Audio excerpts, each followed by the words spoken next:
All right, guys, what is going on? Final score from the Bay Area, 130 to 104. No beam lit tonight. The Kings get destroyed in the Bay Area against the Warriors. You know, this team is on a 3-game losing streak now. Have lost 3 straight. I guess I'm just more pissed off with the effort tonight coming out when the game started. I expected this team to come out with fire and play pissed off, and they didn't do that tonight. They looked a lot depleted in that first half, just like they did on Monday night against the New York Knicks. And they got back into this game. They're down by 10 and a half, and they got back in this game. They cut the lead as many as 6 or 5 points, I believe, in the third quarter. But give the Warriors credit.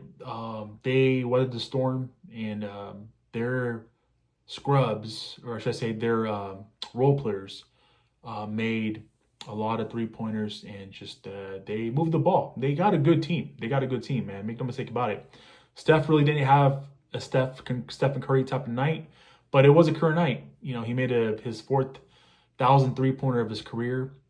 I mean, another milestone reached for Steph Curry, man. So shout out to him. I'm no hater by any means.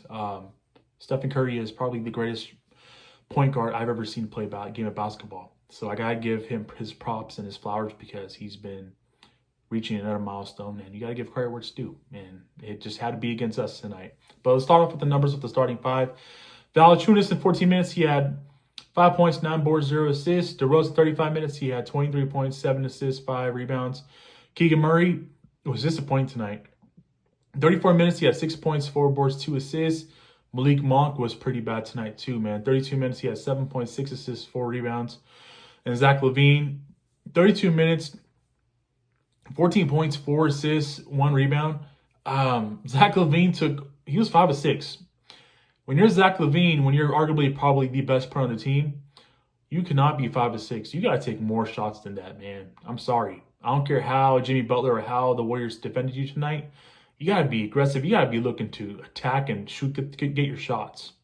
He wasn't that tonight. Yes, he was 5 of 6, but we need more of that. We need more hit. He shouldn't be getting 6 shots a game is what I'm saying, guys. He's got to shoot the ball, be way more damn aggressive than what he was tonight. Simple as that. Keon Ellis off the bench, 28 minutes. He had 18 points, 4 assists, 0 rebounds. Trey Lyles in 22 minutes. He had 11 points, 5 boards, 0 assists.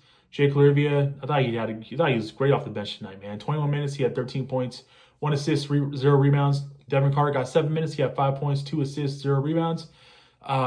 Markelle Fultz played 3 minutes. He had 0 points. Isaac Jones played 3 minutes. He had 2 points, 1 board. And Doug McDermott and Isaiah Crawford got 3 minutes towards the end of the game, and they all did not score.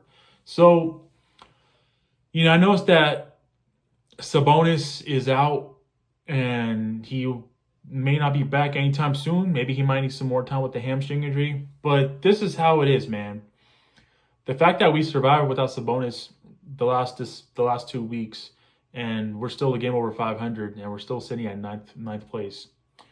The reality is that with what's ahead, the Kings play the Suns tomorrow, and that could be your 9 versus 10 matchup. I honestly don't see how the Kings, a week after now, how they would move ahead the Clippers and the Timberwolves, who will both hold the 8th and 7th spot.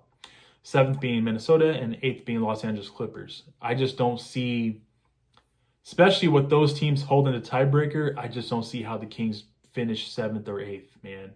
Really don't see that happening now. Crazy, because the Kings last year finished 9th in the Western Conference, and they won a play-in game, and then they lost a play-in game. And they're currently 9th in the Western Conference right now. And from what it looks like, and depending on how the schedule goes and what's ahead, it's looking like the Sacramento Kings are going to finish 9th in the Western Conference again this season. And they're going to be headed towards a potential play-in round against the Phoenix Suns. Yes, you get the home game, but you're going to possibly playing Kevin Durant and Devin Booker in a single elimination game. And in a single elimination game, anything can happen. So it is what it is, man. Honestly speaking, I don't fear the Suns. Honestly, I do not fear anybody 7 through 10. Don't fear the Clippers, especially the game that we had just the other night on Sunday night against them. And I don't fear the Wolves either. just the couple of games that we've had this season against them. Yeah, they beat us 2 out of 3 times, but most of those games were close games. So I don't fear them at all either. But due to the injuries and due to Sabonis missing extended time, and who knows, maybe he could be close, maybe he could be back tomorrow against the Suns in Phoenix, or maybe he could be back as soon as Monday against the Cavaliers at home. But the reality is that we need Sabonis back as soon as possible. But at the same time, it's a hamstring injury, and I don't think he should be rushed back. I think he should take his time with that injury and bring him back when he's ready. Those hamstring injuries are no joke, and you don't want to re-aggravate anything, especially when it comes to being a hamstring. So with that being said, I do want to hear from you guys. Let me know your guys' thoughts on tonight's game. The Kings lose in the Bay Area, 130-104. We got a second night of a back-to-back tomorrow night in the Valley, in the desert, against the Phoenix Suns. What could be a potential 9 versus 10 matchup. The Kings are 2-0 against the Suns this season. And they play tomorrow in Phoenix, and then they have another game, the last game of the season in Sacramento, which, all things considered, could decide if the Kings finish at 9th, we get that play-in home game against the Suns, or if the Suns go on a crazy streak from now until the end of the season, and if they win that game in Sacramento, the play-in game will be in Phoenix because they will be ahead of the Kings, and the Kings will finish in 10th maybe. Who knows? Who knows, man? Maybe the Kings go on a crazy run, but they're capable of going on a run. We've seen this team win 5, 6, 7 games in a row, but also they're capable of losing games too. As it sums up this week, they have now lost 3 in a row. So nothing's easy. For them to succeed and bounce back tomorrow, Malik Monk's got to be better. Zach LaVine's got to take way more damn shots than his 5 or 6 shots. DeRozan's got to continue to shine and get a bucket. Keon Ellis has to stay on the court. Keegan Murray's got to be a lot better. And hopefully Sabonis is back. So with that being said, greatly appreciate you guys tuning in, man. I'll say this and I'll say this again. Can't get too high, can't get too low. In this case, I'm not getting too low. Still keeping the faith and making sure our boys bounce back. And let's see if they bounce back tomorrow night in Phoenix against the Suns. So with that being said, greatly appreciate you guys tuning in, man. Thank you so much. Have yourself a great night. Take care. God bless. Keep pushing forward. Catch you guys in my next video.